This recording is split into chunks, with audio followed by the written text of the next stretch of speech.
시어머니가 임신한 며느리의 배를 남편이 보는 앞에서 걷어찼습니다. 남편은 오히려 고개를 끄덕이며 말했죠. 엄마, 잘했어. 쟤는 저렇게 다뤄야 돼. 저는 말없이 침실로 들어가 돈 봉투를 가져왔습니다. 그래, 이래야지. 다음번에 또 월급 안 내놓으면 그땐 죽을 줄 알아. 시어머니는 봉투를 향해 손을 뻗었습니다. 하지만 봉투 안을 들여다본 시어머니는 공포에 질려 비명을 지르며 정신을 잃고 말았습니다. 시작하기 전에 좋아요와 구독을 눌러주시면 감사하겠습니다. 그럼 편안하게 들어주세요. 김 여사는 남의 집 창가에 서서 자신의 아들 민준이 저 여자 서연을 끌어안는 모습을 지켜봤습니다. 깡마르고 볼품없는 데다 늘 죄지은 사람 같은 표정을 하고 다니는 애. 어디 중소기업에서 쥐꼬리만 한 월급 받는 계약직 사무원이라고 했지. 부모님은 대전에 사는데 연락도 거의 안 하고 지낸다더군. 한마디로 근본 없는 애였다. 그런데 이제 그 근본 없는 애가 김 여사가 20년간 허리띠 졸라매서 마련한 이 아파트에 살게 될 것이다. 민주는 지난 4월 결혼하겠다고 통보했다. 반년 전 무슨 회식 자리에서 만났다고 했다. 김 여사는 처음부터 직감했다. 저 여자는 우리와 급이 맞지 않는다는 것을. 남편 없이 혼자서 가족을 책임지는 게 어떤 건지, 악착같이 아들 하나만 보고 모든 걸 희생하는 게 무슨 의미인지 모르는 애였다. 엄마, 제대로 알지도 못하면서 왜 그래요? 지난 5월 결혼을 좀 미루는 게 어떻겠냐고 넌지시 떠보았을 때 민준이 말했다. 서연 씨, 착하고 조용한 사람이에요. 같이 있으면 편해요. 편하다고. 김 여사는 속으로 코웃음을 쳤다. 당연히 편하겠지. 시키는 대로 조용히 따르고 말대꾸 한 번 안 하니까. 하지만 나중에 보면 그런 조용한 것들이 자기 속셈이 다 있기 마련이다. 처음에는 순한 양처럼 굴다가 나중에는 남자를 제멋대로 휘두르려 하지. 엄마한테서 아들을 빼앗고 가족들 사이를 이간질하는 것들. 결혼식은 6월에 조촐하게 치러졌다. 하객은 30명 남짓. 신부 측에서는 부모님만 참석했다. 그들은 저녁 내내 구석에 앉아 있다가 식이 끝나자마자 택시를 타고 가버렸다. 김 여사는 그들의 뒷모습을 보며 생각했다. 친부모마저 외면할 정도면 말 다 한 거 아닌가? 신혼부부는 도시 외곽의 작은 빌라에 자리를 잡았다. 김 여사가 격리로 30년간 일하며 받은 퇴직금으로 마련한 집이었다. 민준이 23살이 되자마자 바로 아들 명의로 해주었다. 자기처럼 새빵살이로 고생하지 말고 아들은 자기 집에서 시작하게 해주고 싶었다. 물론 그때는 3년 뒤에 생판 남인 여자가 이 집에서 살게 될 줄은 꿈에도 몰랐다. 결혼 첫 달부터 김 여사는 아들네 집에 제 집 드나들듯 했다. 신혼부부가 어떻게 사는지, 내 아들 민주는 잘 지내는지, 불편한 건 없는지 확인해야 했다. 서연은 불편한 기색이 역력했지만 겉으로는 예의 바르게 행동했다. 차를 내오고 과자를 내왔다. 민주는 중소기업 기술자로 일하며 하루 종일 회사에 있었다. 월급은 300만 원. 이 동네에서는 그럭저럭 괜찮은 편이었다. 김 여사는 서연이 설거지하는 모습을 보았다. 손놀림이 서툴고 동작 하나하나가 어설펐다. 창틀에는 먼지가 쌓여 있고 가스레인지에는 기름때가 껴 있었다. 부엌 구석에는 아무도 치우지 않은 신발들이 널브러져 있었다. 김 여사는 고개를 저었다. 가정교육을 제대로 못 받았군. 엄마라는 사람이 기본도 안 가르쳤어. 서연아, 창틀 좀 닦아야겠다. 먼지가 1cm는 쌓였네. 그녀는 일부러 손가락으로 창틀을 쓱 훑어 보이며 말했다. 서연은 얼굴이 빨개져서 행주를 가져와 말없이 창틀을 닦았다. 김 여사는 창틀에 몸을 구부린 며느리를 보며 묘한 만족감을 느꼈다. 처음부터 길을 죽여놔야 한다. 누가 이 집의 주인이고 누가 잠시 머무는 손님인지 똑똑히 알려줘야 했다. 한 달 뒤, 김 여사는 아예 매일같이 아들 집을 찾았다. 아침, 점심, 저녁, 시간이 날 때마다 갔다. 이제 은퇴해서 시간도 많았다. 하나뿐인 아들이니 잘 챙겨야 했다. 민주는 보통 회사에 있었고 서연은 집에 있었다. 서연은 교대 근무라 이틀 일하고 이틀 쉬었다. 월급은 220만 원.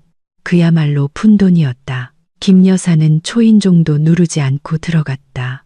이 집 열쇠가 있었으니까. 자기가 번 돈으로 산 집이고 아들 결혼 전에 가구도 다 채워 넣었다. 내 집에 들어가는데 굳이 초인종을 누를 필요가 있나? 서연은 한 번도 반대하지 않았다. 문을 열어주고 시어머니를 안으로 들인 뒤 차를 권했다. 하지만 김 여사는 알 수 있었다. 차가운 눈빛, 억지 미소, 마지못해 하고 있다는 것을. 그게 김 여사를 화나게 했다. 아들에게 집을 사주기 위해 30년간 허리가 휘도록 일한 자신이 왜 이런 가식적인 대접을 받아야 하는가? 왜 며느리는 시어머니가 와서 도와주고 가르쳐주는 것을 고마워하지 않는가? 저녁 준비는 했니? 김 여사는 오후 5시에 부엌으로 들어서며 물었다. 아직요, 어머님. 민준이 곧 퇴근할 텐데.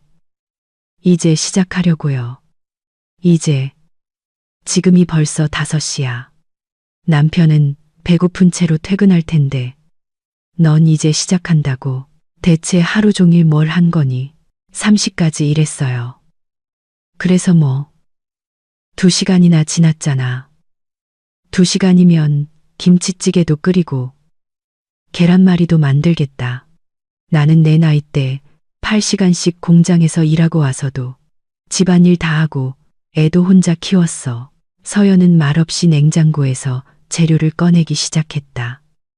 김 여사는 냉장고 문을 열어 냉동 만두를 보았다. 내 아들한테 이런 냉동식품을 먹일 셈이야. 우리 집 냉동실에 직접 만든 만두 있는데 가져다 줄게. 아니에요, 어머님. 괜찮아요. 제가 알아서 할게요. 네가 뭘 알아서 해? 넌 요리도 못하잖아. 어제 계란 프라이 하는 거 봤는데 아주 죽을 쓰더구나. 민준이야 말없이 다 먹었지만 내 눈은 못 속여. 내가 30년 동안 개를 먹여 키웠어. 개가 뭘 좋아하는지 내가 제일 잘 알아. 서연은 계속 침묵했다. 그 침묵이 김 여사의 신경을 건드렸다. 왜 변명하지 않는 거지? 왜 자기가 좋은 주부라는 걸 증명하려 하지 않는 거지? 그저 벽만 쳐다보고 서 있다니. 속으로는 분명 저 늙은이가 또 와서 트집 잡내라고 생각하고 있을 것이다. 하지만 김 여사는 멈출 생각이 없었다. 이건 트집이 아니라 도움이었다. 며느리에게 인생을 가르쳐주고 어떻게 가정을 꾸리고 남편을 내조해야 하는지 알려주는 것이었다. 그런데 서연은 고마워할 줄을 몰랐다. 가을이 되자 관계는 완전히 틀어졌다. 김 여사는 느낄 수 있었다. 민준의 전화가 뜸해졌다. 전에는 매일 전화해서 엄마, 별일 없으시죠? 건강은 괜찮으세요? 하고 묻던 아들이었다. 그런데 이제는 사나흘씩 연락이 없었다. 분명 저 여자가 아들을 조종하는 게 틀림없었다. 귓가에 대고 시어머니가 귀찮다고 속삭였을 것이다. 어느 날 저녁 김 여사는 예고 없이 찾아갔다. 그냥 확인차. 민주는 집에 있었고 서연과 저녁을 먹고 있었다. 식탁에는 소시지 볶음과 밥이 전부였다. TV는 시끄럽게 켜져 있었다. 서연은 잠옷 차림에 머리는 부스스했다. 어머님 오셨어요. 서연은 자리에서 일어나지도 않고 말했다. 김 여사는 그 자리에 얼어붙었다. 어른이 왔는데 일어나지도 않고 앉아서 계속 밥을 씹고 있다니. 가정교육을 어떻게 받은 거야? 엄마 왔어. 민준 역시 일어나지 않고 손만 흔들었다. 앉아서 같이 저녁 먹어. 김 여사는 말없이 부엌으로 들어가 식탁을 훑어보았다. 비닐 식탁보는 기름으로 얼룩져 있고 싱크대에는 더러운 그릇들이 쌓여 있었다. 가스레인지 위에는 타버린 프라이팬이 놓여 있었다. 또 돼지우리네. 그녀는 들으라는 듯 말했다. 엄마, 괜찮아. 민준이 피곤한 목소리로 대꾸했다. 저녁 먹고 치울 거야. 저녁 먹고? 왜 먹기 전에 안 치우는데? 먹고 바로 치우면 어디 덧나. 내가 널 그렇게 가르치지 않았는데. 민준아, 엄마, 그만 좀 해. 뭘 그만해. 내 집에서 내가 말 한마디도 못해. 이거 내 집이야. 내가 30년 동안 허리 부러져라 일해서 산 집이라고. 그런데 난 지금 내 작은 원룸에 혼자 처박혀 있고 너희는 여기서. 서연이 일어나 식탁 위 그릇들을 치우기 시작했다. 김 여사는 그녀의 손이 떨리는 것을 보았다. 그래, 속이 부글부글 끓겠지. 신경질 나겠지. 잘됐다. 신경질 좀 나봐야지. 자기가 이 집 주인이 아니라는 걸 깨닫게 해줘야지. 엄마, 식사는 하셨어? 민준이 화제를 돌리며 물었다. 먹었어. 내가 알아서 차려 먹었지. 누가 나한테 밥 차려줄 사람이나 있나. 노골적인 암시였다. 김 여사는 서연이 반응하기를, 뭐라고 한마디 하기를 기다렸다.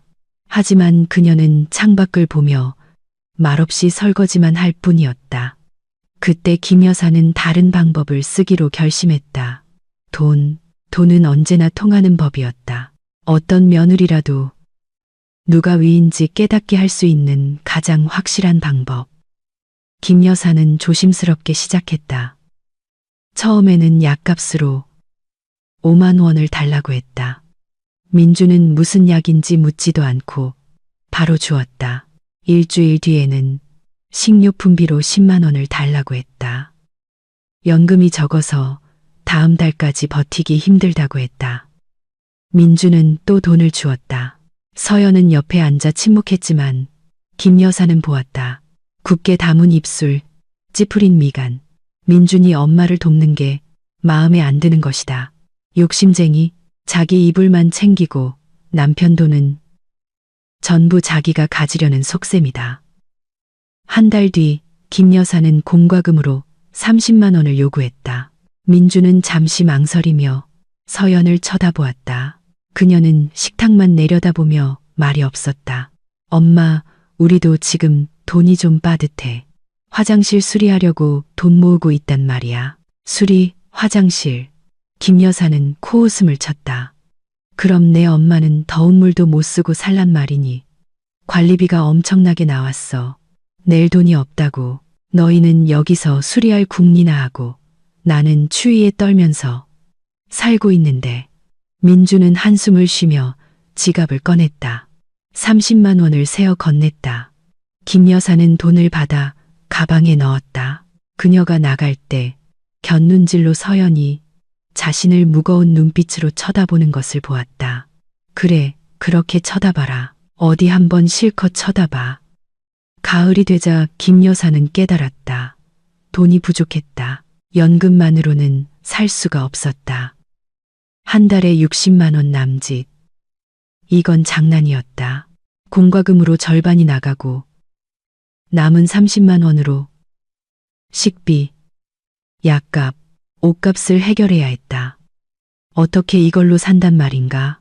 그녀가 이런 삶을 원했던 건 아니었다.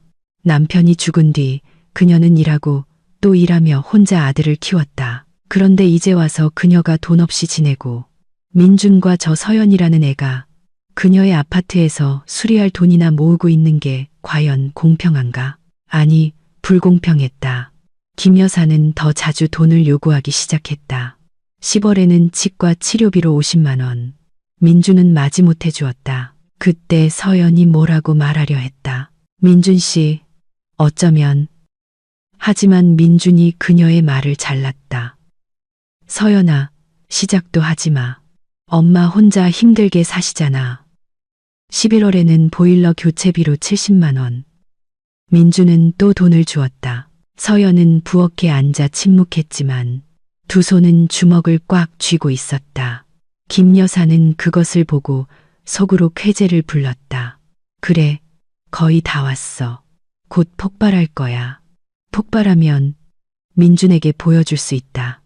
내 아내가 얼마나 악독한 여자인지, 시어머니를 존중하지 않고 돈을 아까워하며 아들을 친어머니에게서 떼어놓으려 한다고. 12월 초, 김 여사는 서연이 무언가 숨기고 있다는 것을 직감했다. 그녀는 아들 집에 더 자주, 때로는 하루에 2번씩 찾아갔다. 서연은 차갑게 그녀를 맞았지만 여전히 침묵했다. 하지만 김 여사는 이상한 점들을 발견하기 시작했다. 서연에게 새 옷이 생겼다. 화려하진 않았지만 딱 봐도 싼 물건은 아니었다. 가을 재킷은 분명 10만 원은 넘어 보였고 가죽 부츠는 적어도 30만 원은 되어 보였다. 어디서 돈이 났을까? 민주는 어머니의 질문에 서연이 세일할 때 샀다고 대답했다. 하지만 김 여사는 믿지 않았다. 그렇게 파격적인 세일은 없다는 것을 그녀는 잘 알았다. 그렇다면 서연에게 돈이 있다는 뜻이다. 민준이 일하고 자기에게 돈을 주는 동안 몰래 돈을 숨기고 있다는 뜻이다. 김 여사는 더 자세히 살피기 시작했다. 서연이 없을 때 집에 와서 집안을 둘러보고 뒤지고 옷장, 서랍장, 선반을 확인했다. 어느 날 그녀는 침실 옷장을 열고 위쪽 선반에 낡은 신발 상자가 있는 것을 보았다. 심장이 두근거렸다. 이거다. 김 여사는 조심스럽게 상자를 꺼내 열었다. 안에는 두툼한 봉투가 들어 있었다. 김 여사는 봉투를 꺼내 손의 무게를 재보았다. 안에 무언가 많이 들어 있었다. 그녀는 열어보지 않았다. 확인하지 않고 그냥 상자를 제자리에 놓고 옷장을 닫은 뒤 집을 나섰다. 하지만 이제 그녀는 확신했다. 서연이 돈을 모으고 있다. 큰 돈을, 그리고 남편에게 주지 않고 있다. 가족에게서 숨기고 있다. 무언가 계획하고 있다는 뜻이다. 도망갈 준비를 하고 있는 것이다. 아니면 더 나쁘게 민준과 상의도 없이 자기 멋대로 어딘가에 투자하려는 속셈일지도 모른다. 김 여사는 집에 돌아와 부엌에 앉아 담배를 피웠다. 분노로 손이 떨렸다. 민준이가 마지막 남은 돈까지 엄마한테 주는 동안 저녀는 돈을 모으고 있어. 저 못된 것이 자기 비상금을 챙기고 있는 것이다. 분명 민준을 버리고 모든 걸 챙겨서 도망갈 생각일 것이다. 조용한 것들이 다 그렇다. 순한 양인 척하다가 나중에 이빨을 드러낸다. 행동해야 한다. 저 여자의 발밑을 무너뜨려야 한다. 민준에게 저 여자의 진짜 모습을 보여줘야 한다. 다음 날 저녁, 김 여사는 다시 아들 집으로 갔다. 민준도 서연도 집에 있었다. 저녁을 먹고 있었다. 또 그 형편없는 소시지와 파스타. 김 여사는 식탁에 앉아 두 사람을 쳐다보았다. 민준아, 할 얘기가 있다. 무슨 얘기 엄마? 돈 얘기. 서연이 고개를 들었다. 김 여사는 그녀의 시선을 붙잡고 놓지 않았다. 이제 시작이다. 민준아, 엄마가 너무 힘들다. 연금은 쥐꼬리만 하고 공과금의 약값은 비싸고 더는 이렇게 못 살겠다. 도움이 필요해. 꾸준한 도움이. 엄마, 우리가 돕고 있잖아요. 한 달에 30만 원, 50만 원씩 돕는 거. 그걸로는 부족해, 민준아. 더 필요해. 매달, 적어도 100만 원은 있어야 제대로 살 수 있겠어. 민준의 얼굴이 하얗게 질렸다. 서연은 포크를 든 채로 얼어붙었다. 엄마, 우리 그런 돈 없어요. 어떻게 없어? 넌 300만 원 벌고 쟤는 220만 원 벌잖아. 합치면 한 달에 520만 원이야. 100만 원은 5분의 1도 안 되잖아. 엄마, 우리도 공과금 내고 식비 들고 냉장고 할부금도 있고 교통비, 옷값도 옷값. 그러고 보니 내 아내 새 재킷 입은 거 봤다. 꽤 비싸 보이던데 서연은 천천히 포크를 접시 위에 내려놓았다. 어머님, 그거 세일할 때 산 거예요. 그래, 물론 세일이겠지. 김 여사는 비웃었다. 그럼 그 세일할 돈은 어디서 났는데? 혹시 따로 모아둔 거 아니야? 우리 민준이랑 나는 마지막 남은 돈까지 탈탈 털어 쓰고 있는데 넌 혹시 숨겨둔 거라도 있는 거 아니냐고. 서연의 얼굴이 새하얗게 변했다. 김 여사는 그것을 보고 깨달았다. 전곡을 찔렀군. 숨겨둔 돈이 있어. 그리고 지금 그게 드러날까봐 두려워하고 있어. 숨기는 거 아무것도 없어요. 서연이 조용히 말했다. 거짓말, 네가 거짓말하는 거 다 보여. 넌 뭔가 가지고 있고 가족들한테 숨기고 있어. 어머님, 그건 어머님이 상관하실 일이 아니에요. 식탁 위로 무겁고 날카로운 침묵이 내려앉았다. 민주는 어머니와 아내를 번갈아 쳐다보았다. 김 여사는 자리에서 일어나 서연에게 다가갔다. 상관할 일이 아니라고. 넌 내 아파트에 살고 내 집에서 밥 먹고 내 가구를 쓰면서 내 아들 돈을 숨기고 있어. 이건 아주 많이 내 상관이야. 어머님 집밥이요. 서연이 갑자기 날카롭게 말했다. 목소리는 떨렸지만 말은 또렷했다. 우리가 다 사서 먹어요. 우리 돈으로 살고 어머님 돈으로도 살죠. 매주 돈을 달라고 하시니까요. 김 여사는 속에서 무언가 끊어지는 것을 느꼈다. 이 못된 것이 감히 자신에게 대꾸했다. 민준 앞에서 감히 진실을 말했다. 닥쳐. 김 여사는 소리쳤다. 너한테 물어본 거 아니야, 민준아. 쟤한테 닥치라고 해. 민준은 침묵했다. 김 여사는 그를 돌아보았다. 민준아, 쟤가 나한테 어떻게 말하는지 들었어? 네 아내가 네 엄마한테 막말하는 걸 그냥 둘 거야? 민준은 눈을 내리깔았다. 엄마, 그만 좀 해요. 우리 싸우지 말자고요. 싸우지 말자고. 누가 시작했는데. 나는 좋게 얘기하러 왔는데. 쟤가 나한테 막말하잖아. 서연이 식탁에서 일어섰다. 어머님, 저는 막말하는 게 아니라 그냥 사실을 말하는 거예요. 어머님은 매일 여기에 오시고 계속 돈을 요구하시고 제가 어떻게 청소하는지, 뭘 요리하는지, 뭘 입는지 다 확인하시잖아요. 저 지쳤어요. 우리 둘 다 지쳤다고요. 김 여사는 아들을 보았다. 민준아, 너도 네 엄마 때문에 지쳤니? 민준은 말이 없었다. 민준아, 내가 묻고 있잖아. 엄마. 그가 마침내 고개를 들었다. 엄마, 근데 정말 조금만 덜 오시면 안 될까요? 저희도 신혼인데 우리만의 공간이 필요해요. 김 여사는 발밑에 땅이 꺼지는 것을 느꼈다. 민준이, 그녀의 민준이가 하나뿐인 아들이, 그녀가 평생을 바쳐 살아온 이유가 저 여자의 편을 들었다. 알겠다. 그녀는 차갑게 말했다. 그래, 공간이 필요하시다. 장가 가더니 이제 엄마는 필요 없다. 이거지. 엄마, 그런 뜻이 아니었어요. 그런 뜻이었어. 바로 그런 뜻이었지. 김 여사는 가방을 움켜쥐었다. 알았다. 나 혼자 어떻게든 살아볼게. 늘 그랬던 것처럼. 하지만 이것만은 기억해. 민준아, 이 아파트는 내 거야. 내가 받은 거고 내가 모든 권리를 가지고 있어. 그리고 누가 널 키웠고 누가 너한테 모든 걸 줬는지 잊었다면 내가 다시 기억나게 해줄게. 그녀는 돌아서서 문을 쾅 닫고 나갔다. 집으로 가는 내내 김 여사는 분노로 몸을 떨었다. 어떻게 감히 전현 편을 들 수가 있어. 평생을 아들에게 바쳤다. 남편 없이 키웠고 모든 돈을 아들에게 썼고 대학 등록금을 내주고 옷을 사주고 아파트를 마련해줬는데 이제 와서 우리만의 공간이 필요해요라고. 아니, 이대로는 안 된다. 김 여사는 집에 와서 부엌에 앉아 생각하기 시작했다. 더 강하게 나가야 해.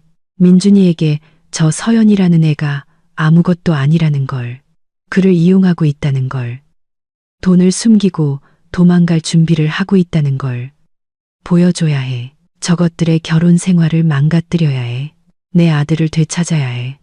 그리고 그녀는 계획을 세웠다. 다음 날, 김 여사는 다시 아들 집을 찾았다. 이른 아침, 민준이 이미 출근한 뒤였다. 서연이 문을 열고 시어머니를 보자 얼굴이 하얗게 질렸다. 어머님, 민준 씨 집에 없어요. 알아, 너한테 온 거야.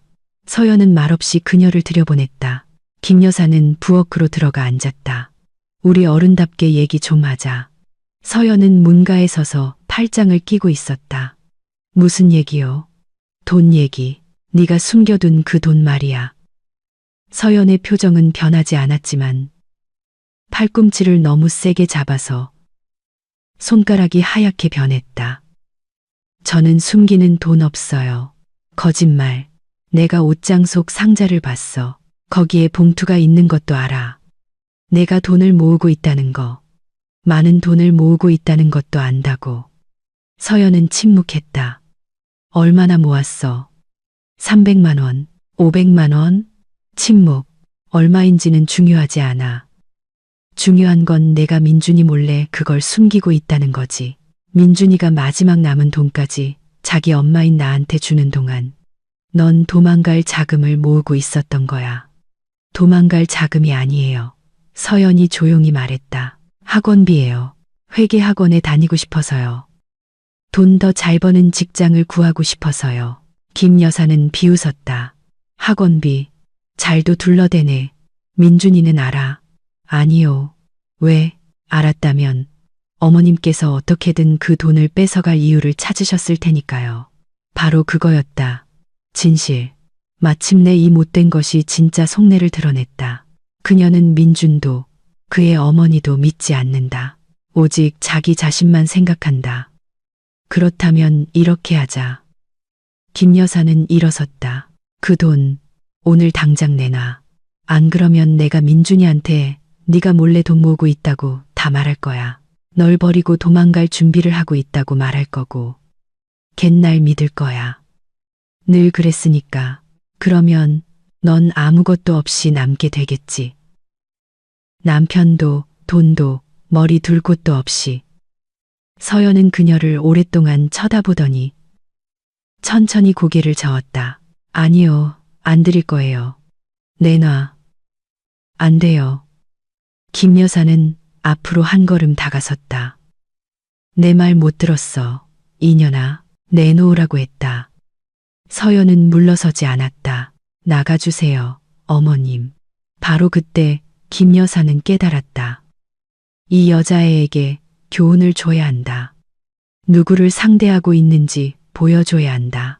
두려움을 느끼게 만들어야 한다. 그녀는 서연의 어깨를 잡고 손가락에 힘을 주었다. 네가 감히 내 집에서 날 쫓아내. 여기가 어디라고. 내가 이 집 주인이고 넌 아무것도 아니야. 서연이 벗어나려 했지만 김 여사는 꽉 잡고 있었다. 이거 놓으세요.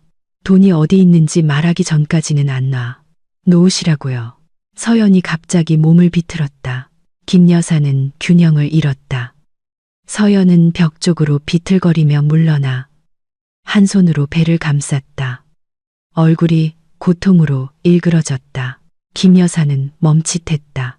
너 왜 그래? 서연은 말없이 거친 숨을 몰아쉬었다. 뭐냐고 묻잖아. 아무것도 아니에요. 김 여사는 자세히 보았다. 서연은 배를 감싸고 서 있었고 얼굴은 창백했다. 그때 그녀의 머릿속에 섬광이 스쳤다. 너 임신했니? 서연이 고개를 들었다. 눈에는 두려움이 가득했다.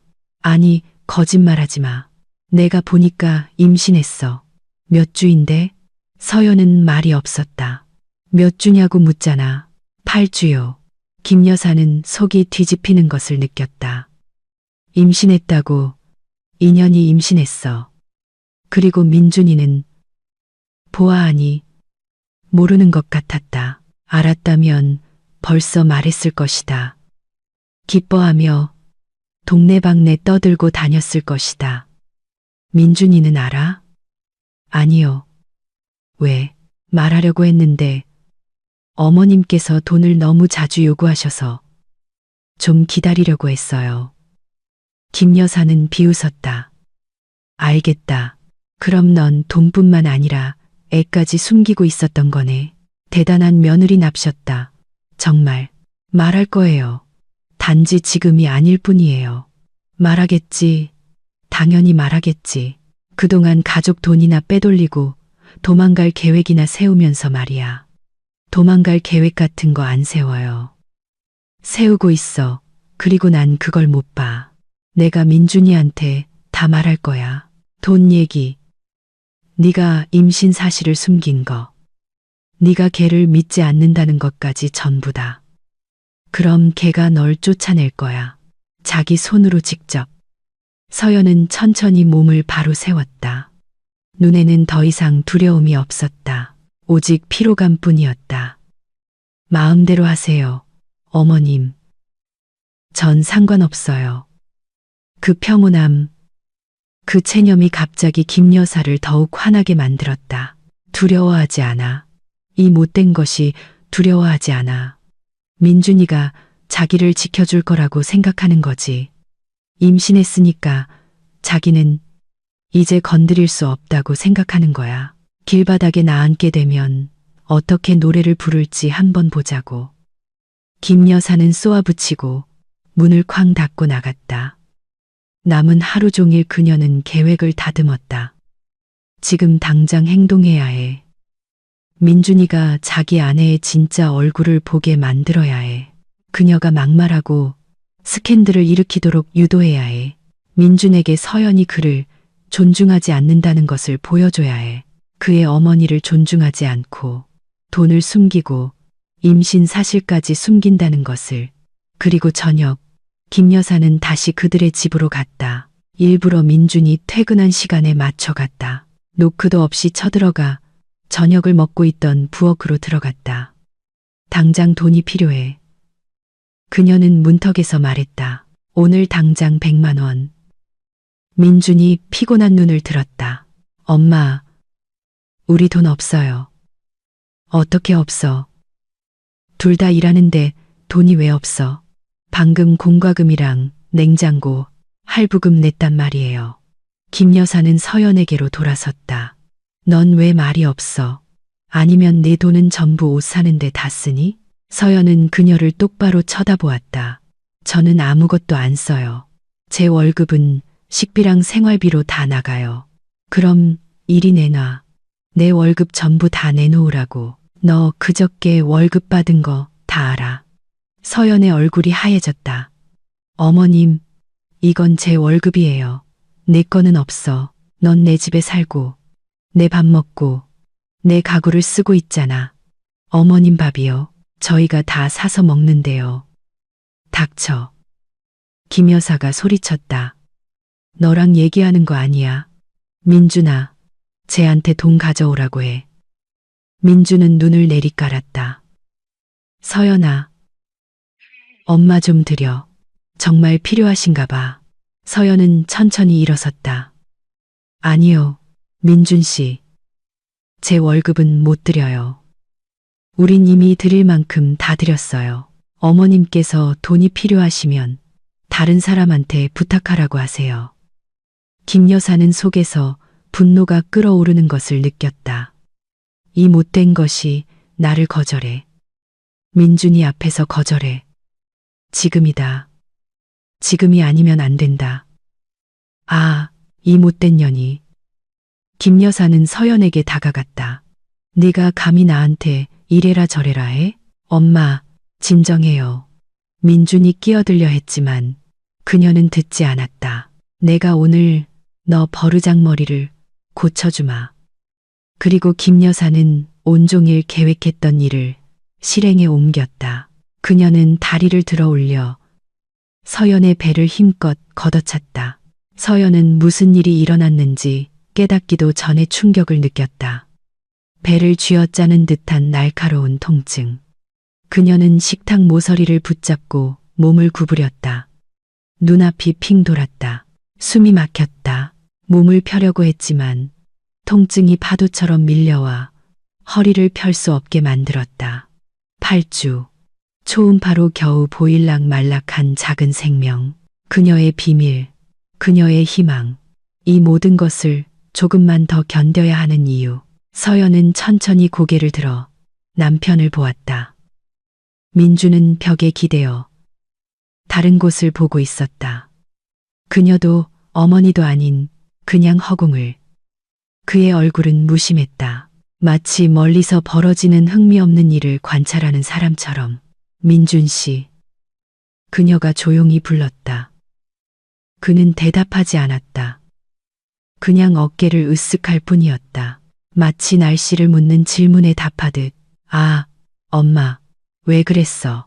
목소리는 힘이 없었고 분노는 조금도 담겨 있지 않았다.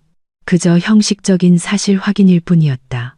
마치 어머니가 임신한 아내의 배를 걷어찬 게 아니라 식탁보에 차를 쏟은 것처럼. 서연은 그를 보며 믿을 수가 없었다. 그녀는 그가 소리치기를, 어머니를 문 밖으로 밀쳐내기를, 자신을 보호해 주기를 기다렸다. 하지만 민주는 그저 서서 다른 곳을 쳐다볼 뿐이었다. 그리고는 천천히 고개를 끄덕였다. 엄마, 잘했어. 그는 조용하지만 또렷하게 말했다. 쟤는 저렇게 다뤄야 돼. 부엌에는 무거운 담요, 같은 침묵이 내려앉았다. 김 여사는 거친 숨을 몰아쉬며 서 있었다. 주먹은 꽉 쥐어져 있었다. 얼굴에는 승리감이 가득했다. 서연은 고통의 이를 악물고 몸을 바로 세웠다. 마음속에서 무언가 끊어졌다. 육체적인 것이 아니었다. 지난 3년간 그녀를 이곳에 붙잡아 두었던 무언가가. 그녀는 민준을 다시 한번 쳐다보았다. 그는 그녀의 시선을 피했다. 모든 것이 거기에 담겨 있었다. 그 비겁한 시선 회피, 축 처진 어깨, 어머니의 인정을 받기 위해 아내를 배신할 준비가 된 모습에 서연은 더 이상 이렇게 살 수 없다는 것을 깨달았다. 어떤 변명도, 핑계도 더는 통하지 않을 것이다. 그들의 결혼은 민준이 엄마, 잘했어 라고 말한 그 순간 끝났다. 그녀는 말없이 돌아서서 침실로 향했다. 배의 통증은 여전히 욱신거렸다. 하지만 가슴속에 퍼지는 차가운 냉기에 비하면 아무것도 아니었다. 그래, 이래야지. 김 여사가 등 뒤에서 소리쳤다. 목소리는 승리감에 차 있었다. 내 월급이나 가져와. 어서. 서연은 침실 문을 닫고 등에 기댄 채 눈을 감았다. 깊은 숨을 들이쉬고 내쉬었다. 또 한 번 통증이 점차 가라앉았다. 무슨 일이 있었는지 상기시키는 욱신거림만 남았다. 그녀는 눈을 뜨고 옷장을 보았다. 위쪽 선반, 신발 상자가 놓여 있는 곳, 500만 원, 1년 반 동안 아껴 모은 돈, 그녀의 탈출구, 그녀의 자유, 다른 삶으로 가는 티켓. 서연은 옷장으로 다가가 문을 열고 까치발을 들어 상자로 손을 뻗었다. 상자를 꺼내 침대 위에 놓고 뚜껑을 열었다. 봉투가 안에 있었다. 두툼하고 무거웠다. 그녀는 그것을 손에 들고 무게를 재보았다. 500만 원, 학원에 대한 꿈, 새로운 직업, 독립. 민준과 그의 어머니에게 의존하지 않는 삶. 두들겨 맞은 개처럼 도망치는 게 아니라 당당하게 떠나는 삶에 대한 꿈. 하지만 이제 모든 것이 변했다. 서연은 봉투를 상자에 다시 넣고 뚜껑을 닫고 상자를 선반에 올려놓았다. 침대에 앉아 배 위에 손을 얹었다. 8주. 어쩌면 그 충격 이후에, 아니 그 생각은 하고 싶지 않았다. 지금은 아니었다. 지금은 행동해야 했다. 서연은 일어나 창가로 다가갔다. 창밖은 어두워지고 있었다. 12월. 춥고 혹독한 달. 그녀는 도시의 불빛을 보며 생각했다. 빠르고 명확하게, 감정 없이. 시어머니는 월급을 기다린다. 민주는 어머니 편에 섰다. 그녀는 혼자 그들 둘을 상대해야 한다. 만약 지금 돈을 주면 그들은 더 요구할 것이다. 그녀를 완전히 거덜낼 때까지, 상자 속에 500만 원까지 모두 빼앗길 때까지. 아니, 그렇게는 안 된다. 서연은 오래전 여름의 한 대화를 떠올렸다. 그때 그들은 부엌에 셋이 앉아 있었다. 그녀, 민준, 그리고 그의 어머니, 김 여사는 어린 시절 이야기를 하고 있었다. 캠프에서 쥐를 보고 얼마나 무서웠는지, 의자 위에 올라가 비명을 지르고 교관은 웃었다는 이야기. 그리고 나중에 20살쯤 되었을 때 기숙사에 쥐가 들끓어서 쥐를 박멸할 때까지 기다리지도 않고 그냥 짐을 싸서 친구 집으로 가버렸다는 이야기. 나는 그 짐승들이 죽도록 무서워. 그녀는 그때 몸서리를 치며 말했다. 공황 발작이 올 지경이야. 쥐를 보면 속이 다 뒤집혀. 민주는 그때 웃었다. 서연은 침묵했지만 기억했다. 시어머니가 쥐라는 단어를 말할 때 얼굴이 어떻게 경련했는지 기억했다. 눈에 서렸던 그 동물적인 공포를 기억했다. 서연은 창가에서 돌아서서 닫힌 침실 문을 보았다. 그 너머에서 목소리가 들렸다. 김 여사가 민준에게 무언가 말하고 있었다. 요구하듯 집요하게. 민준은 단답형으로 대답했다. 계획은 순식간에 명확하고 잔인하며 정의롭게 세워졌다. 서연은 조용히 침실을 나와 남편과 시어머니가 앉아있는 부엌을 지나쳤다.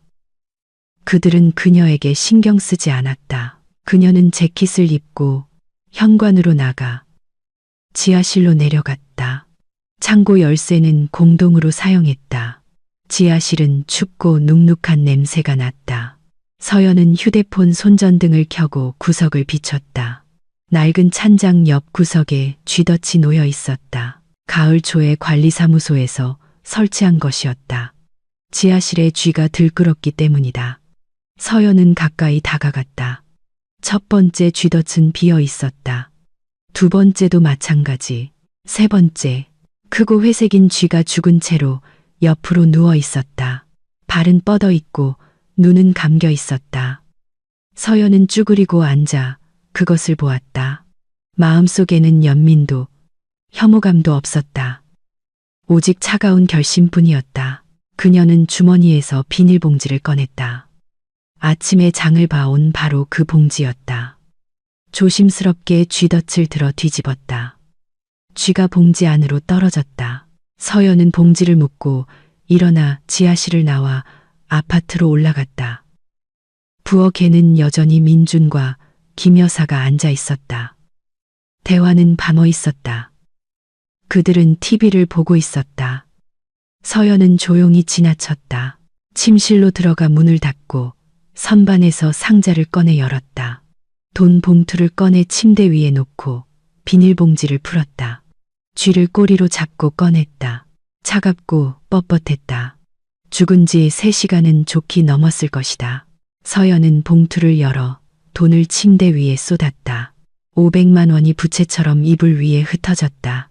그녀는 몇 초간 그것들을 보며 작별 인사를 했다. 그리고는 조심스럽게 지폐를 접어 매트리스 밑에 숨겼다. 쥐를 집어 봉투에 넣고 봉투를 닫았다. 준비는 끝났다. 서연은 화장실에서 손을 씻고 거울 속 자신을 보았다. 얼굴은 창백하고 눈 밑에는 그늘이 졌지만 눈빛은 단호했다. 그녀는 더 이상 시어머니의 트집을 말없이 견디던 겁먹은 여자가 아니었다. 싸우기 싫어서 마지막 남은 돈까지 내주던 순종적인 아내가 아니었다. 남편이 엄마 잘했어 라고 말했을 때 그녀 안에서 무언가 변했고 무언가 부서졌다. 서연은 손을 닦고 화장실에서 나와 봉투를 들었다. 깊은 숨을 들이쉬었다. 그녀는 침실 문을 열고 부엌으로 나갔다. 김 여사는 식탁에 앉아 차를 마시고 있었다. 민주는 창가에 서서 어둠을 보고 있었다. 서연이 들어서자 둘 다 돌아보았다. 그래, 생각은 해봤니? 김 여사가 비웃었다. 월급이나 이리 내놔.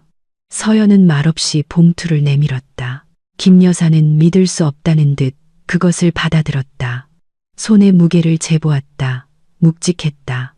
그녀는 만족스럽게 고개를 끄덕였다. 그래, 이래야지. 그녀는 손가락으로 봉투를 매만지며 말했다. 다음번에 또 월급 안 내놓으면 그땐 죽을 줄 알아. 알았어. 서연은 말이 없었다. 내가 묻잖아. 알았냐고. 네, 알았어요. 서연이 담담하게 대답했다. 김 여사는 흡족하게 웃으며 봉투를 손 안에서 돌려보았다. 그리고는 천천히 그 순간을 음미하며 봉투를 열기 시작했다. 손가락이 봉투 가장자리를 찍고 안으로 들어갔다. 서연은 눈을 떼지 않고 지켜보았다. 민준도 창가에서 돌아와 보고 있었다. 어머니가 돈을 꺼내고 안도의 한숨을 내쉬며 자신의 무기력한 삶으로 돌아갈 수 있기를 기다리고 있었다. 김 여사는 봉투에 손을 넣어 무언가를 만졌다. 차갑고 지폐처럼 바삭거리지 않았다. 무언가 빽빽하고 털이 있는 것. 그녀는 손을 꺼냈다. 손바닥 위에는 쥐가 있었다. 회색의 죽은 이빨을 드러낸 쥐. 김 여사는 자신의 손바닥을 보았다. 1초, 2초. 뇌가 눈앞의 광경을 이해하기를 거부했다. 그리고 마침내 깨달았다. 쥐. 그녀는 손에 쥐를 들고 있다. 죽은 차가운 쥐를. 목구멍에서 비명도 아닌 소리가 터져 나왔다. 비명과 쉰소리의 중간쯤 되는 높고 날카로운 동물적인 소리. 손이 경련하며 봉투가 바닥에 떨어졌다. 쥐도 함께. 김 여사는 비틀거리며 물러나다 식탁에 등을 부딪혔다. 눈은 흰자위가 다 보일 정도로 커졌다. 아! 그녀는 비명을 질렀다. 아! 손이 떨렸다. 그녀는 방금 쥐가 놓여있던 손바닥을 보며 옷에 미친 듯이 문질렀다. 아플 정도로 그 감촉을 지우려는 듯이. 엄마. 민준이 그녀에게 달려갔다. 엄마, 왜 그래요? 김 여사는 듣지 못했다. 그녀는 바닥에 떨어진 쥐를 보며 비명을 질렀다. 멈추지 않고 한 가지 톤으로. 얼굴은 창백해졌다가 회색으로 변했다. 두 손을 가슴에 대고 숨이 가빠졌다. 엄마. 민준이 그녀의 어깨를 잡았다. 엄마, 숨 쉬어요. 침착하게. 하지만 김 여사는 이미 침착하게 숨을 쉴 수 없었다. 그녀는 헐떡이며 가슴을 붙잡았고 눈은 뒤집혔다. 다리에 힘이 풀리며 주저앉기 시작했다. 민준이 겨우 그녀를 붙잡았다. 서연아, 119 불러. 그가 소리쳤다. 빨리. 서연은 문가에 서서 보고 있었다. 시어머니가 바닥에 쓰러지는 모습. 창백하고 겁에 질린 민준이 그녀를 붙잡으려 애쓰는 모습. 김 여사가 입으로 공기를 움켜쥐고 눈에는 공포가 가득한 모습을. 서연아, 119 부르라고 했잖아. 서연은 천천히 휴대폰을 꺼내 번호를 누르고 기계적인 목소리로 주소를 말한 뒤 전화를 끊었다. 오고 있대. 그녀가 말했다. 나 좀 도와줘. 민주는 어머니를 옆으로 눕히려고 애썼다. 입은 좀 잡아줘. 서연은 그 자리에서 움직이지 않았다. 내가 도와달라고 했잖아. 싫어. 서연이 차분하게 대답했다. 민준이 그녀를 올려다보았다. 눈에는 이해할 수 없다는 표정이 담겨 있었다. 뭐라고? 싫다고? 그는 그녀를 쳐다보았고 그녀는 그의 머릿속에서 그림이 천천히 맞춰지는 것을 보았다.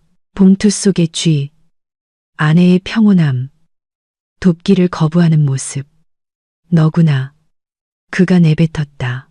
내가 일부러 그런 거지. 서연은 고개를 끄덕였다. 너 엄마를 죽이려고 했어. 아니, 교훈을 주려고 했어. 교훈. 심장마비가 왔잖아. 고혈압성 위기겠지. 서연이 정정했다. 놀라서 혈압이 치솟은 거야. 불행히도 죽지는 않을 거야. 민주는 마치 처음 보는 사람처럼 아내를 쳐다보았다. 너 미쳤어. 그럴지도. 아니면 그냥 참는데 지쳤을지도 몰라. 내 엄마는 3년 동안 나를 괴롭혔고 넌 3년 동안 침묵했어. 오늘 그녀는 내 배를 걷어찼어. 나 임신했어. 민준아. 8주야. 내 엄마는 그걸 알면서도 내 배를 걷어찼고 넌 엄마 잘했어. 라고 했지. 넌 그걸 승인했어. 민준의 얼굴이 하얗게 질렸다. 네가 임신했다고? 응. 그리고 내 엄마는 우리 아이를 거의 죽일 뻔했고 넌 나한테 그렇게 해야 한다고 했지. 민주는 물밖에 물고기처럼 입을 뻐끔거렸다. 김 여사는 그의 팔에 안겨 거칠고 쉰 숨을 몰아쉬고 있었다. 서연은 일어섰다. 나 갈게. 나 갈 거야. 민준아. 구급차가 오면 내 엄마가 발작을 일으켰다고 말해. 그 이상은 아무 말도 하지 말고 나를 찾으려고도 하지 마. 서연아, 안 돼. 다 끝났어. 그녀는 돌아서서 침실로 향했다. 민주는 그녀의 뒷모습을 보았지만 막으려 하지 않았다. 김 여사는 신음하며 무언가 말하려 했지만 말이 되지 않았다. 침실에서 서연은 매트리스 밑에서 돈을 꺼냈다. 500만 원. 조심스럽게 가방에 넣고 서류를 챙겼다. 신분증, 혼인관계 증명서, 의료기록, 가장 필요한 것만 챙겼다. 이틀치 옷, 화장품, 휴대폰 충전기, 불필요한 것은 없었다. 그녀가 가방 지퍼를 잠글 때 초인종이 울렸다. 구급대원이었다. 서연은 침실을 나와 부엌을 지나쳤다. 민준이 문을 열어 구급대원을 들였다. 50대쯤 되어 보이는 피곤하고 흐릿한 눈빛의 남자였다. 그는 김 여사 옆에 쭈그려 앉아 혈압과 맥박을 확인하기 시작했다.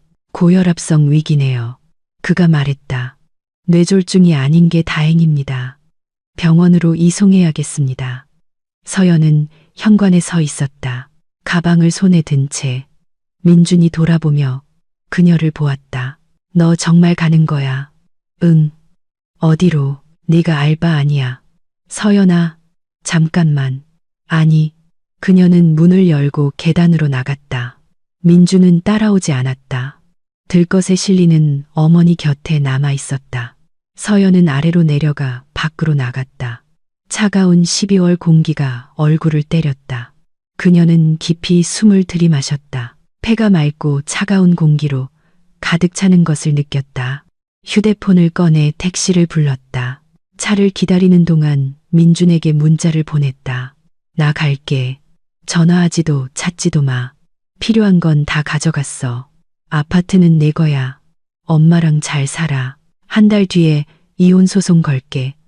전송. 번호 차단. 택시는 5분 뒤에 도착했다.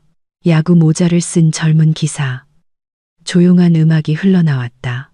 그는 서연의 가방을 곁눈질했지만 아무것도 묻지 않았다. 어디로 가시나요?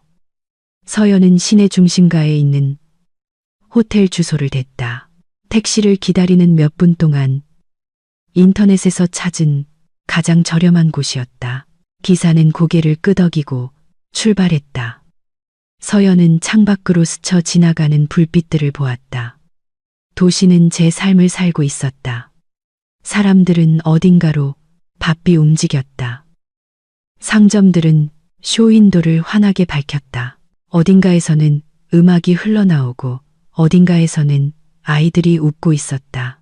평범한 12월 저녁, 평범한 도시, 평범한 삶. 오직 서연에게만 이 삶은 끝났고 새로운 삶이 시작되었다.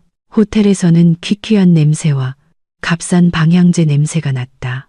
무표정한 얼굴에 25살쯤 된 여직원이 신분증을 받아 컴퓨터에 입력했다. 1박에 7만 원 선불입니다. 서연은 돈을 꺼내 세어주고 3층 객실 열쇠를 받았다. 방은 작고 비좁았다. 침대, 책상, 의자, 옷장. 창문은 안뜰을 향해 있었지만 깨끗했고 침구는 뽀송했다. 서연은 가방을 바닥에 내려놓고 침대에 앉았다. 정적. 그녀는 배 위에 손을 얹었다. 통증은 거의 사라졌다. 둔한 수심만 남았다. 서연은 눈을 감고 자신의 몸에 귀를 기울였다. 모든 것이 제자리에 있었다. 아기는 살아남았다. 눈물이 예고 없이 갑자기 뜨겁게 쏟아졌다. 서연은 소리내어 흐느끼지 않으려고 손으로 입을 막았다.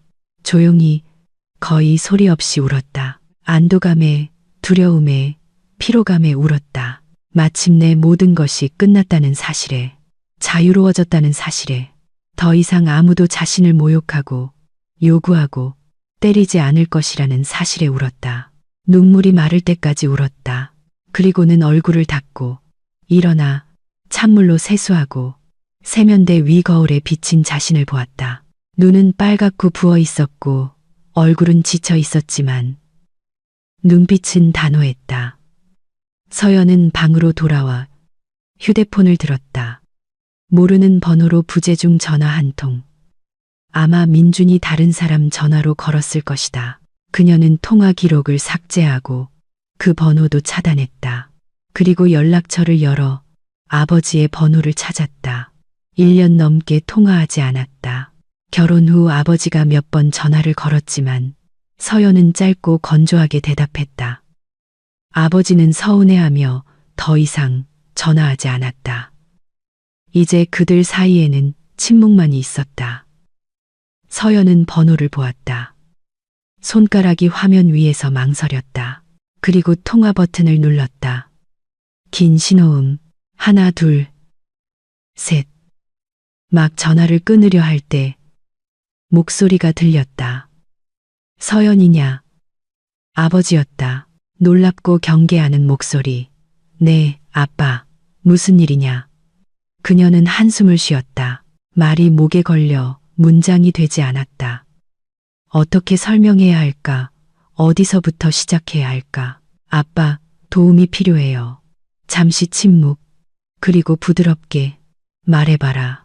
그리고 서연은 천천히 조용히 이야기하기 시작했다. 민준에 대해, 시어머니에 대해, 3년간의 인내와 굴욕에 대해, 모으고 있던 돈에 대해, 배를 걷어차인 일에 대해, 임신에 대해, 봉투 속의 쥐에 대해, 어떻게 집을 나왔는지에 대해 모든 것을 털어놓았다. 아버지는 말없이 끼어들지 않고 들었다. 가끔 짧게 한숨을 쉴 뿐이었다. 서연이 말을 마쳤을 때 그는 몇 초간 침묵하다가 말했다. 호텔 주소 불러라. 지금 출발한다. 4시간 안에 도착할 거야. 아빠, 대전이잖아요. 멀어요. 상관없어. 간다. 민호도 같이 갈 거다. 민호는 그녀의 오빠였다. 5살 위. 그와도 오랫동안 연락하지 않았다. 아빠, 안 그러셔도 돼요. 그래야 한다. 넌 내 딸이야. 도움이 필요하다고 했지. 내가 간다. 그걸로 끝이야. 서연은 다시 목구멍으로 덩어리가 차오르는 것을 느꼈다. 그녀는 고개를 끄덕였다. 아버지는 보지 못했지만 감사해요. 고마울 거 없다. 주소나 불러. 그녀는 주소를 말했다. 아버지는 받아 적고 출발할 때 전화하겠다고 약속했다. 그들은 작별 인사를 했다. 서연은 휴대폰을 책상 위에 놓고 침대에 누워 천장을 응시했다. 4시간 기다려야 했다. 조금만 더 버텨야 했다. 그러면 아버지가 올 것이고, 그러면 무언가 방법을 찾을 것이다. 그러면 서연은 눈을 감았다. 피로가 순식간에 무거운 파도처럼 덮쳐왔다. 자고 싶지 않았다. 꿈에서 그 이미지들이 돌아올까봐 두려웠다. 이빨을 드러낸 시어머니, 무심한 눈빛의 민준, 김 여사의 손바닥에 놓인 쥐. 하지만 피로는 두려움보다 강했다. 서연은 거의 즉시 잠에 빠져들었다. 문을 두드리는 소리에 잠이 깼다. 거칠고 다급한 소리. 그녀는 벌떡 일어나 앉았다. 심장이 빠르게 뛰었다. 휴대폰을 잡았다. 새벽 4시, 누구지? 노크 소리가 다시 들렸다. 서연아, 아빠다. 아버지의 목소리. 그녀는 벌떡 일어나 문으로 달려가 활짝 열었다. 문턱에는 아버지가 서 있었다. 키가 크고 머리가 희끗희끗한 검은 재킷 차림. 옆에는 민호 오빠가 똑같이 키가 크고 어깨가 넓은 굳은 얼굴로 서 있었다. 아빠. 아버지는 그녀를 말없이 꽉 안아주었다. 서연은 그의 가슴에 얼굴을 묻고 마지막 남은 긴장이 사라지는 것을 느꼈다. 아버지는 어릴 때처럼 그녀의 머리를 쓰다듬었다. 괜찮다. 이제 다 괜찮아. 민호가 방 안으로 들어와 둘러보고는 얼굴을 찌푸렸다. 이런 데서 잤어? 우리 집으로 가자. 오빠, 난 못 가. 갈 수 있어. 아빠가 가자고 하셔. 내가 가자고 한다. 우리 집에 방 많아. 서연은 아버지를 보았고 그는 고개를 끄덕였다. 짐 챙겨. 가자. 아파트는요? 아버지는 비웃었다. 거기 가는 길에 들를 거야. 내 짐 다 챙기고 그네 남편이라는 놈이랑 그 엄마라는 여자가 다시는 얼씬도 못하게 할 거다. 아빠, 거기 민준 씨 있을 텐데. 그래서 뭐? 민호가 그녀를 돌아보았다. 얼굴이 굳어 있었다. 그 자식이 무서워? 아니. 그럼 가자. 서연은 오빠를 보았다. 아버지를 보았다. 그들은 어깨를 나란히 하고 서 있었고 그녀는 문득 깨달았다.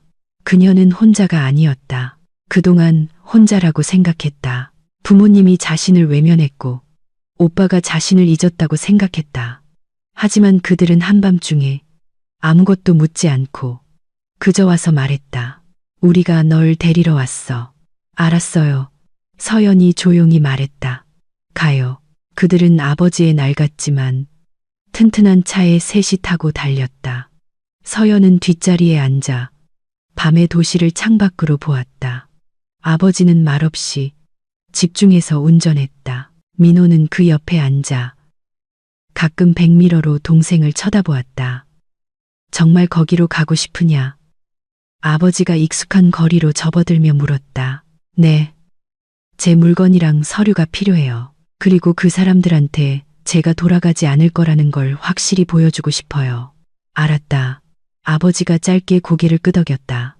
그들은 아파트 입구에 주차했다. 서연이 먼저 내렸다. 아버지와 민호가 뒤를 따랐다. 3층으로 올라갔다. 아파트 문 앞에서 서연은 멈춰서서 열쇠를 꺼냈다. 손이 살짝 떨렸다. 내가 같이 들어갈게. 민호가 조용히 말했다. 서연은 고개를 끄덕이고 열쇠를 자물쇠에 꽂아 돌렸다. 문이 열렸다. 아파트에는 불이 켜져 있었다. 부엌에는 민준이 앉아 있었다. 앞에는 마시다만 찻잔이 놓여 있었다. 그들이 들어서자 그는 고개를 들었다. 얼굴은 수척했고 눈은 충혈되어 있었다. 서연아, 짐 가지러 왔어. 그녀는 차갑게 말했다. 방해하지 마. 민준이 일어섰다. 잠깐만, 우리 얘기 좀 해. 할 얘기 없어. 서연아, 제발. 민호가 앞으로 나서며 동생을 가로막았다. 방해하지 말라고 했지. 민준은 민호를 보았다. 그는 민준보다 머리 하나는 더 컸고 어깨는 2배는 넓었다. 전직 복서 출신으로 쇼핑몰 보안팀에서 일했다. 민준은 침을 삼키며 한 걸음 물러섰다.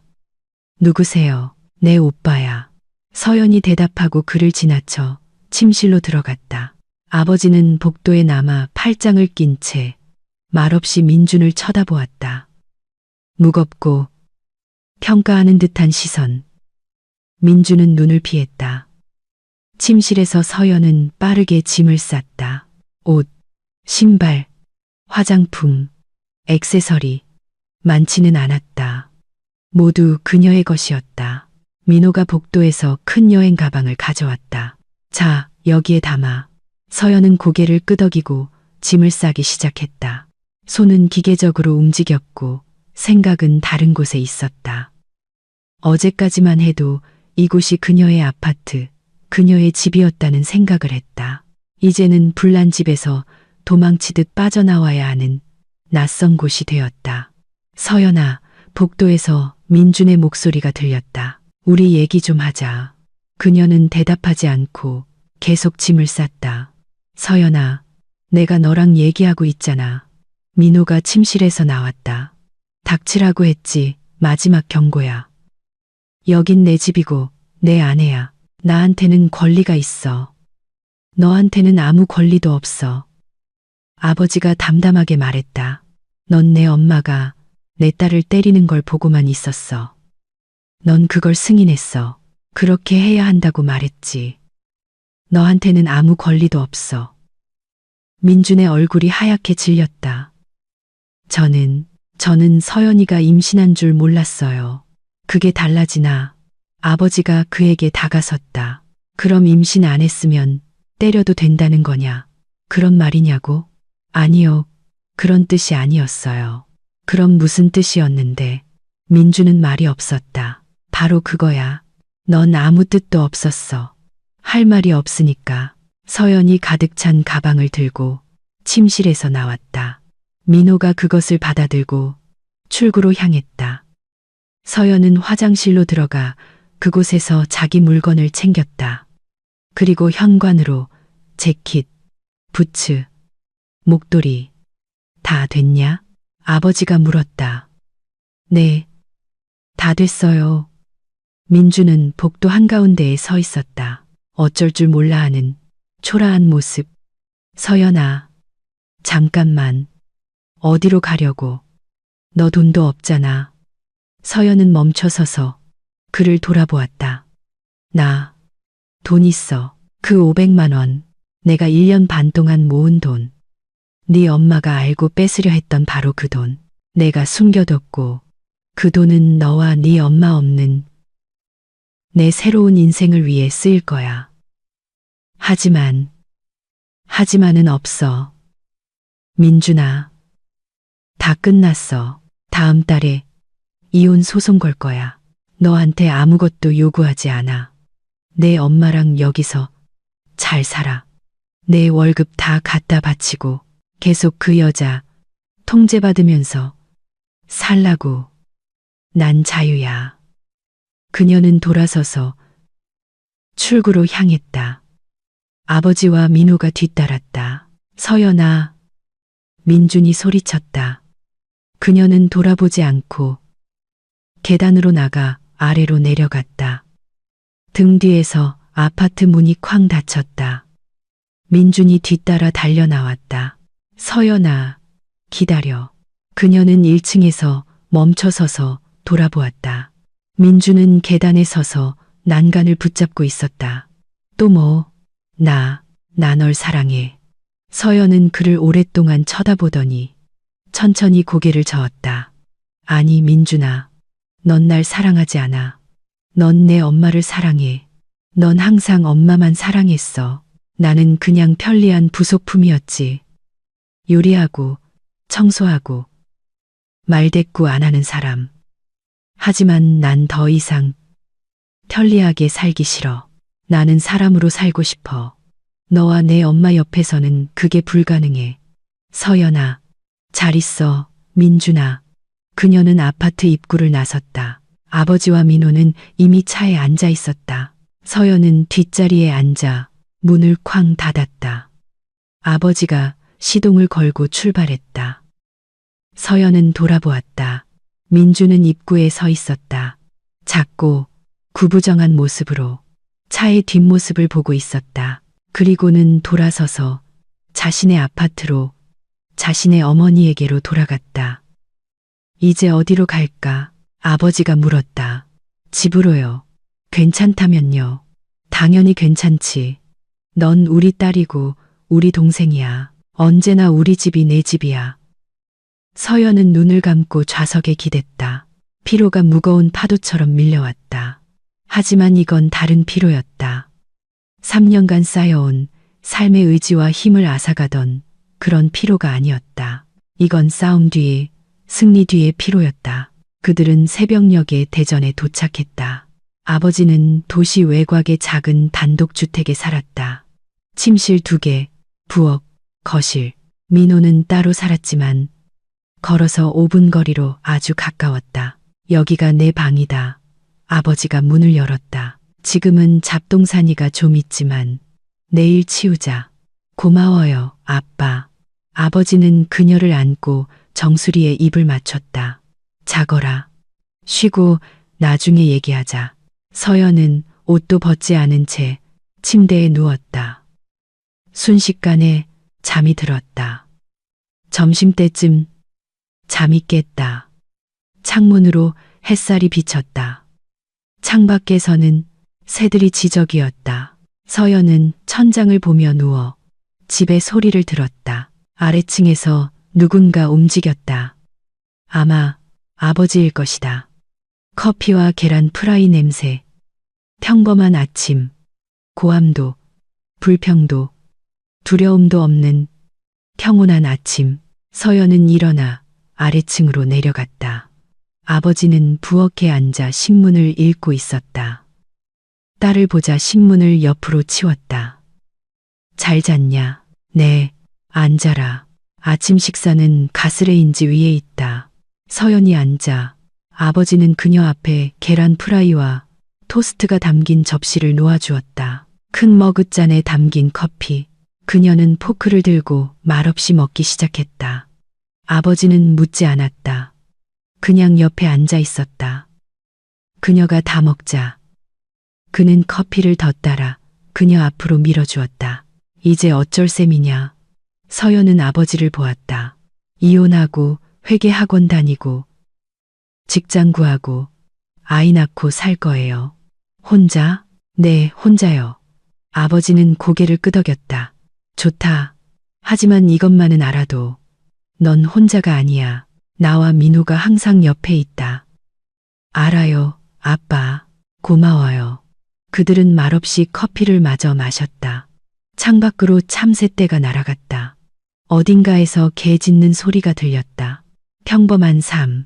드라마도 스캔들도 없는 단순한 삶. 서연은 배 위에 손을 얹었다. 구주, 작고 거의 눈에 띄지 않는 생명. 그녀의 아이, 그녀의 미래. 아빠, 엄마랑은 어떻게 이혼하셨어요? 아버지는 잠시 침묵하다가 한숨을 쉬었다. 힘들었지. 하지만 해야만 했어. 우리는 서로 맞지 않았다. 그 사람은 원하는 게 있었고 나는 다른 걸 원했지. 서로를 괴롭히느니 헤어지는 게 낫다. 이혼한 거 후회하세요? 아니, 너랑 연락이 끊긴 건. 그래, 그건 아주 많이 후회한다. 서연은 손을 뻗어 그의 손등을 덮었다. 이제 우리 옆에 있잖아요. 이제 옆에 있지. 아버지가 미소 지었다. 문을 두드리는 소리가 났다. 민호가 늘 그렇듯 허락 없이 들어왔다. 안녕, 너 어때? 괜찮아. 서연은 일어나 오빠를 안았다. 와줘서 고마워. 별거 아니야. 넌 내 동생이고 그네 남편이라는 놈. 민호는 얼굴을 찌푸렸다. 찌질이. 엄마가 아내 때리는 걸 보고만 있다니. 오빠, 그만해. 뭘 그만해. 사실을 말하는데. 아빠한테 들었어. 그 자식이 너한테 뭐라고 했는지. 엄마, 잘했어라고? 나였으면 그 말 듣고 바로 턱을 날려버렸을 거야. 그럴 가치도 없어. 그 사람은. 민호는 고개를 끄덕이고 식탁에 앉았다. 근데 그 엄마라는 사람은 대체 어떻게 된 거야? 아빠가 그러는데 네가 쥐를 줬다며? 서연은 비웃었다. 응, 죽은 쥐. 돈 대신 돈을 달라고 하길래 봉투를 줬는데 안에는 월급이 아니라 쥐가 있었지. 어릴 때부터 공포증이 있었거든. 민호는 박장대소했다. 천재네. 무서워서 오줌이라도 쌌으면 좋겠다. 고혈압성 위기가 왔대. 구급차 불렀다고 하더라. 그걸로 싸게 먹혔네. 나였으면 진짜. 민호. 아버지가 엄하게 말했다. 그만해라. 민호는 입을 다물었지만 얼굴에는 만족스러운 미소가 남아 있었다. 그들은 저녁까지 식탁에 앉아 이런저런 이야기를 나누었다.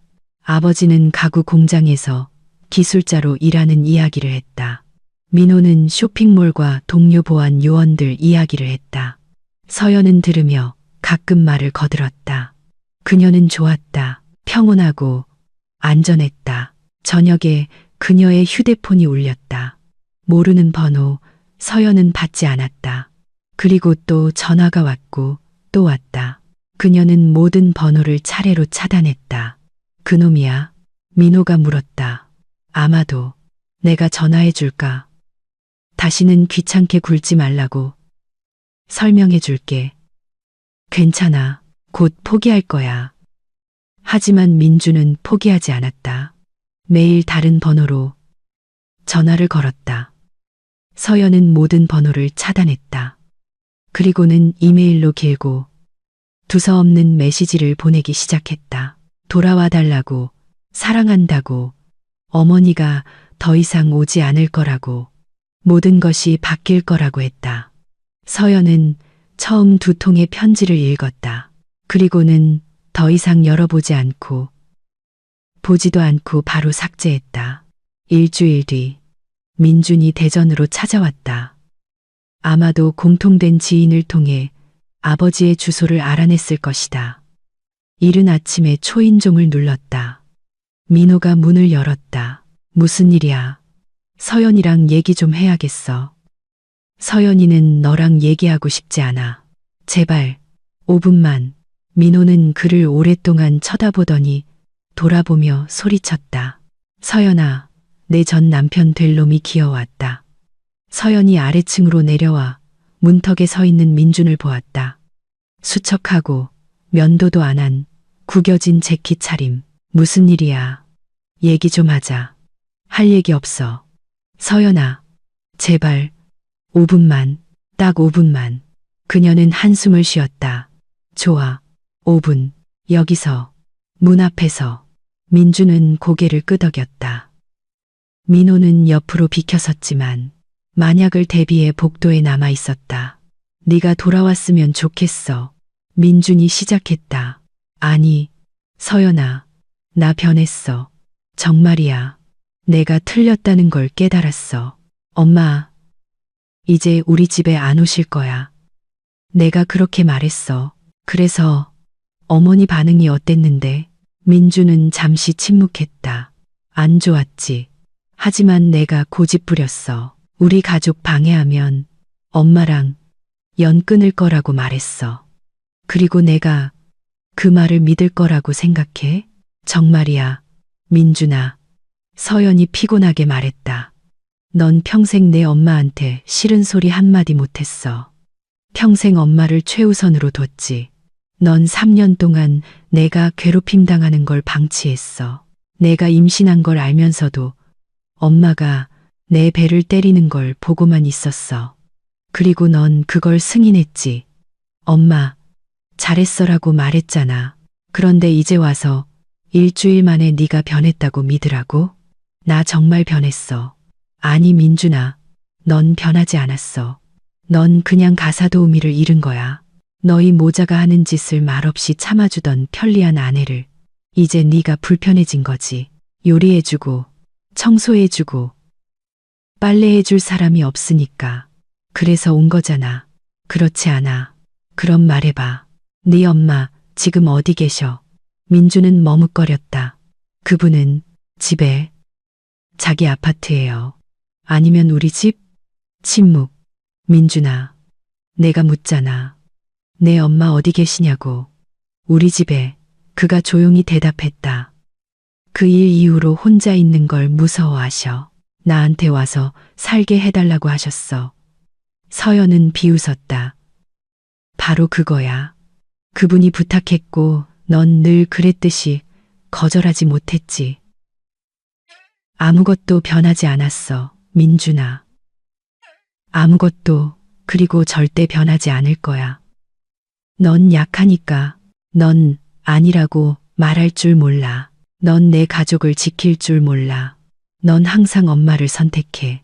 난 더 이상 이 순위로 살고 싶지 않아. 서연아, 돌아가 민준아. 내 엄마랑 살아. 다음 주에 이혼 소송 걸게. 저항하지도 질질 끌지도 마. 그냥 서류에 서명하고 날 보내줘. 서연은 배 위에 손을 얹었다. 이 아이는 내 아이야. 내가 혼자 낳을 거고 혼자 키울 거야. 너한테는 아무것도 필요 없어. 양육비도 아무것도. 그냥 내 인생에서 사라져줘. 민주는 그녀를 보았다. 눈에는 절망이 가득했다. 난 널 잃고 싶지 않아. 넌 이미 날 잃었어. 엄마, 잘했어라고 말한 그 순간에 잘 가, 민준아. 그녀는 돌아서서 집 안으로 들어갔다. 민호가 민준의 코앞에서 문을 닫았다. 그는 잠시 서 있다가 돌아서서 차로 향했다. 서연은 자기 방으로 올라가 침대에 앉았다. 손이 떨렸다. 눈물이 날 줄 알았는데 나오지 않았다. 오직 차갑고 먹먹한 공허함 뿐이었다. 아래층에서 발소리가 들렸다.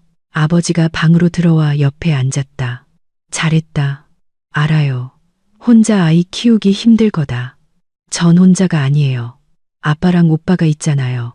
아버지는 그녀의 어깨를 감쌌다. 언제나. 서연은 열흘 뒤 이혼 소송을 제기했다. 민주는 저항하지 않고 말없이 모든 서류에 서명했다. 판사는 한 달 뒤 심리를 지정했다. 간단한 형식이었다. 자녀 없고 공동 재산 없는 결혼. 양측 모두 이혼에 동의.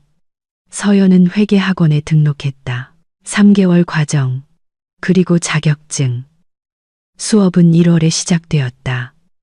그녀는 매일 학원에 가서 스펀지처럼 탐욕스럽게 지식을 흡수했다. 좋았다. 배우는 것이, 새로운 것을 아는 것이, 뇌가 작동하고 분석하고 기억하는 것을 느끼는 것이 좋았다. 임신 기간은 순조롭게 지나갔다. 그 충격 이후에도 아무런 합병증이 없었다. 아이는 정상적으로 자랐다. 서연은 모든 검진을 받고 모든 검사를 했다. 의사는 그녀를 칭찬했다. 3월에 심리가 열렸다. 서연은 혼자 왔다. 민주는 어머니와 함께 왔다. 김 여사는 서연을 증오에 찬 눈으로 쳐다보았다. 서연은 신경 쓰지 않았다. 판사는 몇 가지 형식적인 질문을 했다. 둘 다 긍정적으로 대답했다. 이혼이 성립되었다. 서연은 법정에서 자유로운 여성이 되어 나왔다.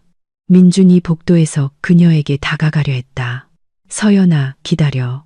그녀는 멈춰서서 돌아보았다. 왜, 혹시 아이 때문에 도움이 필요하면.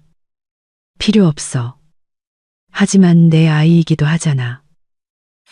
아니, 민준아, 내 아이야. 오직 내 아이. 넌 내 엄마가 내 배를 때리는 걸 보고만 서 있었던 그 순간 아빠라고 불릴 자격을 잃었어. 넌 선택했어. 이제 그 선택과 함께 살아. 그녀는 돌아서서 가버렸다. 그들은 다시는 만나지 않았다. 서연은 4월에 과정을 마치고 자격증을 땄다. 일자리를 찾기 시작했다. 2주 만에 찾았다. 작은 건설회사의 회계보조. 월급은 280만 원. 괜찮은 돈, 좋은 동료들. 임신한 직원을 꺼리지 않는 이해심 많은 상사. 배는 불러왔다. 5월에는 눈에 띄게 되었고 6월에는 커졌다. 서연은 마지막까지 일하다가 8월 37주차에야 출산 휴가에 들어갔다. 진통은 예고 없이 밤에 갑자기 시작되었다. 아버지가 자신의 차로 그녀를 산부인과에 데려다 주었다. 민호가 뒤따라왔다. 그들은 복도에 앉아 기다렸다. 서연은 14시간 동안 진통했다. 힘들고 길고 아팠다. 하지만 조산사가 작고 우는 덩어리를 그녀의 가슴에 올려놓았을 때 아픔은 잊혔다. 딸이에요. 조산사가 말했다. 3.2kg, 건강해요. 서연은 딸을 보며 조용히 소리 없이 울었다. 딸, 그녀의 딸. 작고 빨갛고 눈을 꼭 감고 있는. 이름은 뭐라고 지을 거예요? 조산사가 물었다. 서연은 생각에 잠겼다. 이름은 오래전에 5월에 아이의 성별을 알았을 때 이미 정해두었다. 지혜. 지혜라고 부를 거예요. 지혜. 새로운 시작. 아버지와 민호는 저녁에 그녀의 병실로 찾아왔다. 아버지는 커다란 꽃다발을 들고 있었다. 민호는 과일과 주스가 담긴 봉지를. 어떠냐? 아버지가 몸을 숙여 그녀의 이마에 입을 맞췄다. 피곤하지만 행복해요. 그들은 아기 침대에서 자고 있는 지혜를 보았다. 작고 무방비하고 완벽한. 예쁜 애. 민호가 말했다. 너 닮았어. 서연은 미소 지었다. 고마워. 그녀는 3일 뒤에 퇴원했다. 아버지가 차를 가지고 그녀를 데리러 왔다. 그들은 지혜를 집으로 데려왔다. 그녀를 기다리고 사랑하고 짐이 아닌 기쁨으로 여기는 집으로. 서연은 자기 방에 앉아 딸을 품에 안고 1년 동안 자신의 삶이 어떻게 변했는지 생각했다. 1년 전 그녀는 시어머니의 학대를 견디는 겁먹고 억눌린 아내였다. 1년 전 그녀는 도망칠 꿈을 꾸며 몰래 돈을 모으고 있었다. 1년 전 그녀는 자신의 몸 안에서 새로운 생명이 자라고 있다는 것을 몰랐다. 하지만 이제 그녀는 자유로웠다. 딸이 있고 직업이 있고 자신을 지지해주는 가족이 있었다. 고함과 굴욕 없는 밝고 평온한 미래가 있었다. 지혜가 꿈틀거리며 크고 검은 눈을 뜨고 엄마를 보았다. 서연은 그녀에게 미소 지었다. 안녕, 아가. 내가 네 엄마야. 그리고 약속할게. 넌 참는 게 뭔지, 두려워하는 게 뭔지, 속에서 모든 것이 비명을 지를 때 난 널 강하고 독립적이고 자유로운 사람으로 키울 거야. 내가 그렇게 된 것처럼. 지혜는 눈을 깜빡이고 하품했다. 서연은 그녀를 가슴에 꼭 안고 눈을 감았다. 모든 것이 괜찮았다. 마침내 모든 것이 괜찮았다. 시간은 흘렀다. 지혜는 자랐다. 서연은 딸이 18개월이 되었을 때 복직했다. 아버지와 민호가 아이를 돌보는 것을 도왔다. 어린이집에 데려다주고 데려오고 놀아주고 책을 읽어주었다. 서연은 승진하여 회계팀장이 되었다. 월급은 400만 원으로 올랐다. 큰 돈이었다. 따로 아파트를 얻을 수도 있었지만 아버지가 말렸다. 왜 굳이 월세로 나가? 여기서 살아. 방도 많고 지혜도 우리랑 있는 게 좋잖아. 서연은 다투지 않았다. 그녀도 정말 좋았다. 집에는 질서와 평온, 사랑이 가득했다. 지혜는 명랑하고 개방적인 아이로 자랐다. 자주 웃고 드물게 울었다. 할아버지를 하부지, 민호 삼촌을 삼촌이라고 불렀다. 둘 다 무척 좋아했다. 가끔 서연은 민준을 생각했다. 그는 어떻게 살고 있을까? 아마도 어머니와 함께 여전히 돈을 갖다 바치고 여전히 그녀가 명령할 때 침묵하고 여전히 혼자일 것이다. 그가 안쓰럽지는 않았다. 그는 자신의 선택을 했다. 아내 대신 어머니를 선택했다. 이제 그 선택과 함께 살아야 했다. 그리고 서연은 자신의 삶을 살았다. 일하고 딸을 키우고 아버지와 오빠와 교류하고 가끔 대학 친구들을 만났다. 그들은 소셜미디어를 통해 다시 연락이 닿았다. 영화도 보고 연극도 보고 공원에도 갔다. 자유롭고 평온하고 행복하게 살았다. 지혜가 3살이 되었다. 서연은 생일 파티를 열어주었다. 집에서 케이크와 풍선, 선물과 함께 아버지, 민호, 그리고 아이들을 동반한 몇몇 친구들이 왔다. 지혜는 집안을 뛰어다니며 기쁨의 소리를 지르고 장난감을 가지고 놀았다. 저녁에 손님들이 돌아간 뒤 서연은 아버지와 부엌에 앉아 차를 마시며 의자에서 잠든 지혜를 보았다. 착한 아이야. 아버지가 말했다. 최고지. 그리고 너도 대단해. 잘 해냈어. 서연은 미소 지었다. 우리가 해냈죠. 함께. 아버지는 고개를 끄덕였다. 함께.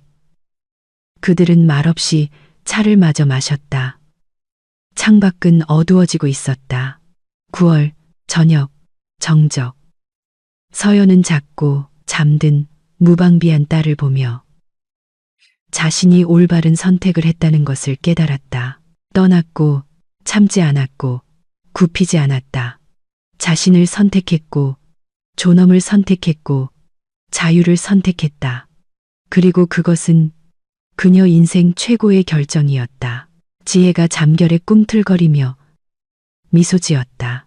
서연은 다가가 그녀를 안아들고 침대로 데려가 눕히고 이불을 덮어주고 이마에 입을 맞췄다. 잘 자, 아가. 방에서 나와 문을 살짝 닫고 부엌으로 돌아왔다. 아버지는 여전히 식탁에 앉아 있었다. 자러 갈 거냐? 네. 피곤해요. 자거라. 내일은 새로운 날이다. 서연은 고개를 끄덕이고 아버지를 안았다. 고마워요. 아빠. 모든 게 고마울 거 없다 딸아. 아무것도. 그녀는 자기 방으로 올라가 침대에 눕고 눈을 감았다. 몇 분 뒤 잠이 들었다. 꿈에는 지혜가 나왔다. 어른이 된 아름답고 강한 서연이 키우고 싶었던 바로 그 모습. 독립적이고 자유롭고 행복한, 두려움 없이 굴욕 없이 참을 필요 없이 그냥 행복한.